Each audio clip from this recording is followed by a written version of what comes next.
Hi, welcome to the squad. This is Logic Evo. And போன வீடியோட கண்டினியூஷனா இந்த வீடியோலையும் ஒரு டிசிஎஸ் இன்டர்வியூ கொஸ்டின் தான் பார்க்க போகிறோம். ஸோ ஃபர்ஸ்ட் நான் கொஸ்டின் என்ன வாசிச்சிடுறேன்.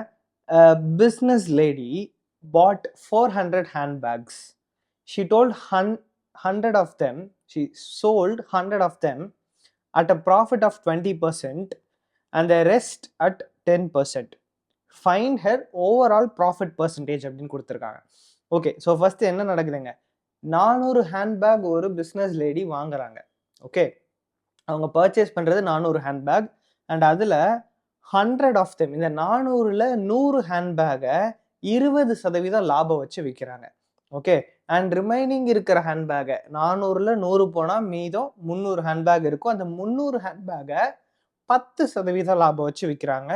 ஸோ இப்போ ஓவராலாக அவங்களுக்கு எத்தனை சதவீதம் லாபம் வந்திருக்கும்? ஏன்னா அங்கே 20 இங்கே 10, ஸோ ஓவராலாக எத்தனை சதவீதம் லாபம் வந்திருக்கும் அப்படிங்கிறத நம்ம கண்டுபிடிக்கணும். நம்ம இது ரெண்டுத்துக்கும் ஒரு அது கொஞ்சம் 20 இது கொஞ்சம் 10 அப்போ ஸோ சேர்த்து போட்டு ஒரு ஆவரேஜ் எடுத்துடலாம் அப்படின்னு சொல்லி நம்ம நினைக்கக்கூடாது. ஏன்னா அங்கே வந்து 100 தான் விற்றுருக்கு, இங்கே 400 விற்றுருக்கு, சாரி 300 விற்றுருக்கு. ஓகே, ஸோ அப்போ நம்ம ஃபர்ஸ்ட் என்ன பண்ண போகிறோம் அப்படின்னா, cost in terms of cost price வச்சே நம்ம பார்க்கலாம். ஓகே, சி அப்படின்னு சொல்லிட்டு நான் வந்து காஸ்ட் ப்ரைஸை அசியூம் பண்ணிக்கிறேன். காஸ்ட் ப்ரைஸ் சி அப்படின்னா காஸ்ட் ப்ரைஸ். இப்போ அவங்க டோட்டலாக எவ்வளோ காசு முதலீடு பண்ணி வாங்கியிருப்பாங்க இல்லையா, அது வந்து 400 சி. இது வந்து cost price per handbag. Okay, handbag ஒரு ஹேண்ட்பேக்கோட காஸ்ட் ப்ரைஸை சீன் அசியூம் பண்ணுறோம். ஸோ டோட்டலாக அவங்க பர்ச்சேஸ் பண்ண 400 ஹேண்ட்பேக்கோட விலை வந்து 400 சியாக இருக்கும்.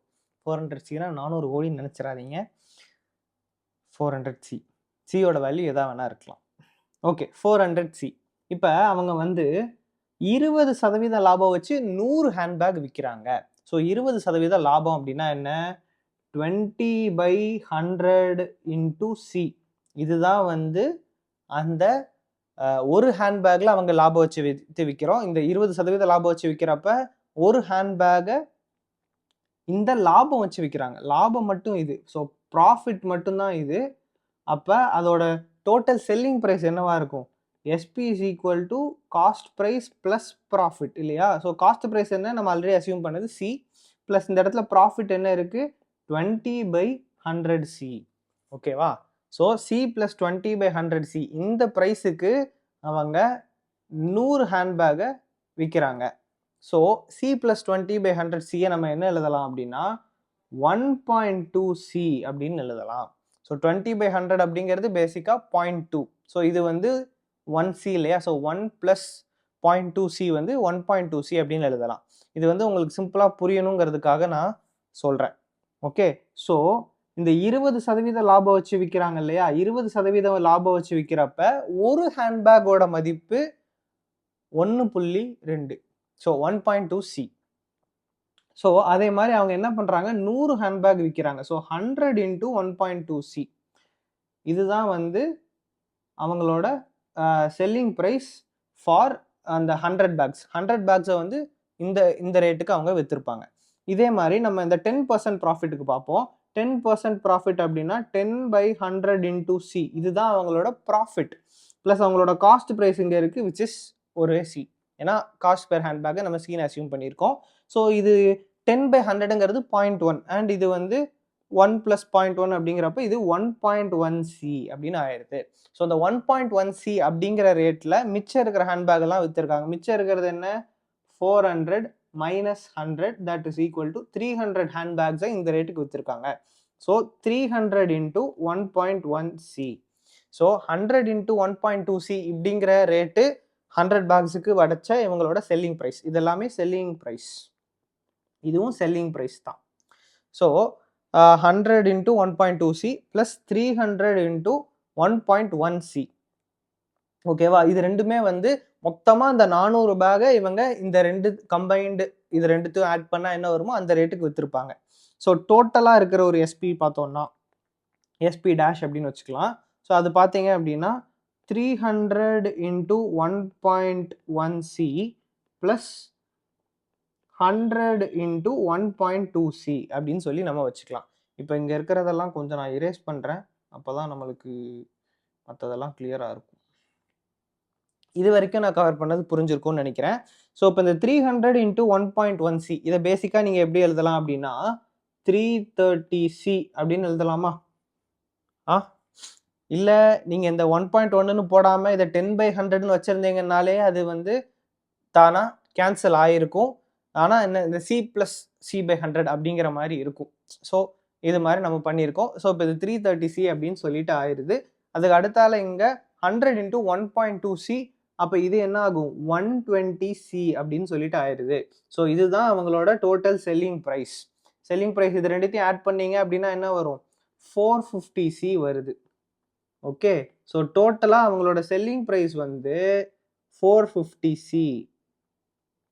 அவங்களோட காஸ்ட் ப்ரைஸ் வந்து 400 சி. நம்ம ஸ்டார்டிங்லேயே பார்த்தோம் ஒரு ஹேண்ட்பேக்கை அவங்க வாங்கின விலை சி. அப்போ 400 ஹேண்ட்பேக், அதாவது அவங்க டோட்டலாக அவங்க வாங்குறதுக்கான விலை வந்து 400 சி. அண்ட் அவங்க டோட்டலாக விற்ற விலை வந்து 450 சி. ஸோ இதுல இருந்து நம்ம ப்ராஃபிட் எப்படி எக்ஸ்ட்ராக்ட் பண்ணுவோம்? Profit is equal to selling price minus cost price. தெரியும்னு நினைக்கிறேன். இந்த இடத்துல செல்லிங் ப்ரைஸ் என்ன 450 சி மைனஸ் காஸ்ட் ப்ரைஸ் என்ன 400 சி. ஸோ இது ரெண்டுத்தையும் சப்ட்ராக்ட் பண்ணுறப்ப நம்மளுக்கு 50 சி கிடைக்குது. 50 சி தான் வந்து நம்மளோட ப்ராஃபிட். So profit 50 C. ஆனால் கொஸ்டினில் கேட்டிருக்கிறது ப்ராஃபிட்டா? கிடையாது. கொஸ்டினில் கேட்டிருக்கிறது profit percentage. Profit percentage formula என்ன? அகைன் நான் ப்ராஃபிட் அண்ட் லாஸ்னு 3 வீடியோ போட்டேன், யாரும் பார்க்கல, பரவாயில்ல, இப்போ திரும்ப சொல்கிறேன். Profit percentage is equal to profit divided by cost price into 100.